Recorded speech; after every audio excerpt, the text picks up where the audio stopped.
é do MC Brinquedo. MC Toy. Grande MC MC Toy. Poeta, música popular da música brasileira. Poeta da música popular brasileira. Apenas com 13 anos. Com 13 anos o cara já compôs um CD de oração.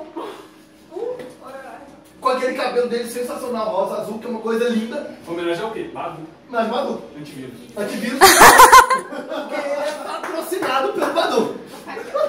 Não é à toa que ele é MC Brinquedo, porque qualquer coisa que Badu, inclusive filme de super-herói. Sim, super-herói. Superman. Ficou fraco. Kryptonita. Lex Luthor. E Coringa. Pode pela vida. Pode super. Ai, que delícia, cara. Ai, meu Deus. Mas, voltando ao foco. Voltando ao foco. Foca. Eu tô bem com a cara daquele menino ali, tá?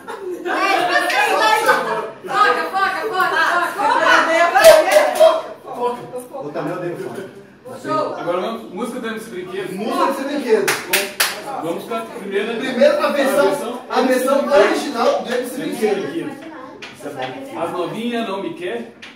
Só porque eu vim da roça. As novinhas não me quer. Só porque eu vim da roça. Roça. Roça o piro nela. que ela gosta.